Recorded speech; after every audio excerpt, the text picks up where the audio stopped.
Everyone, why do people say open any page of the Bhagavad Gita and you will find your solution to the problem that you're facing at present? Just because it's not only a religious book. Keep the religion aside. It is a book that gives us a way of life. And especially for the young men and young women who are facing all kinds of situations in modern times, in their job, in their relationships, in life in general, career, health. The Gita is a book that can help them sail through any situation. For example, if you're facing a challenge in life and you find that you're powerless and weak and you feel like giving up, surrendering to the situation, you're sad, you're depressed, in a difficult situation, such a scenario will make you lose your mind and equilibrium. Then what will Bhagavad Gita tell you? The same that Krishna told Arjuna.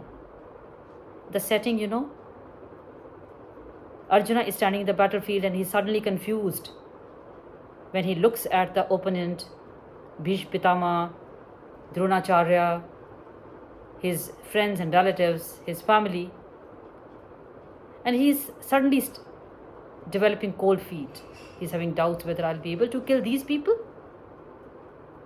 And Krishna tells him, you are way more powerful than these people you are going to face.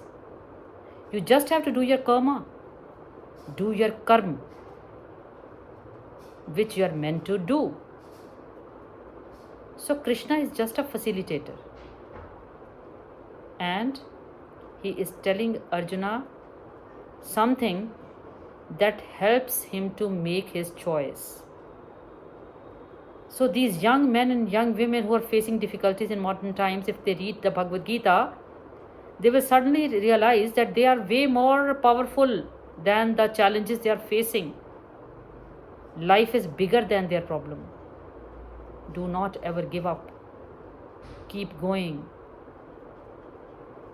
There are 3 texts that resonate with me when I talk about the Bhagavad Gita and the challenges that life throws at us, and we just want to give up, which is a very familiar situation with people, because that kind of empowerment takes resilience. The first text from the chapter 2 that connects with me somehow is which talks about the seasons, summer or winter, how seasons change. In Chicago, if it's minus 27, do people stop their work? No, they keep going. In Delhi, it's 47. Do people stop their work? No.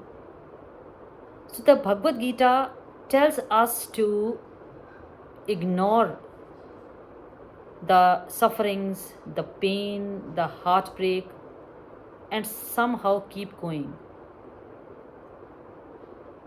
We never stop. The show must go on. So it tells us to tolerate every season, every color of life with the same balance of mind as if we are dancing in the rain.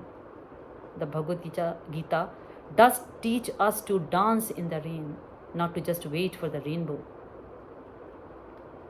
And we have to tolerate not just the happy times, the positive things, both the failures as well as the victories, the positives as well as the negatives.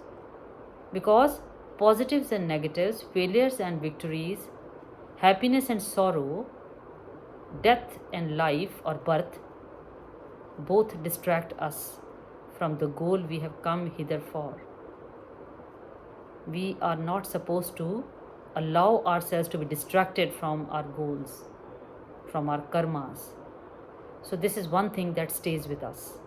Karma yoga. Yoga means stay united, connected to God and do your karma. स्थित प्रज्ञ रहकर अपना कर्म करना, not to be happy in happiness, not to be sad in your sorrow, but maintaining your calm. Lord Krishna tells Arjuna, be like a lamp in a windless place which does not flicker. So we have to be poised and calm and do our karma and believe that this will change. This is a lesson for the young people. The second text that stays with us is from the chapter 6, which talks about our mind being our friend or our enemy. If we train our mind properly, it becomes our friend, and if we do not train it, do not deal with it properly, it's full of negative emotions, all kinds of rubbish, and jealousy, wickedness, avarice, hatred, all negative emotions, then it becomes our enemy. There's a line from the American poet which says, Milton,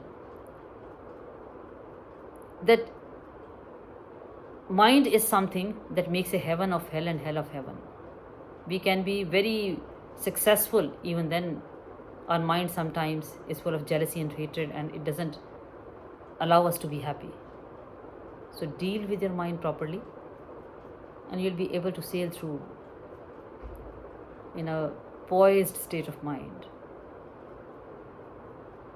And we do face some situations where our rivals, our friends or colleagues are marching ahead of us, and a feeling of jealousy creeps in. It often happens with young people.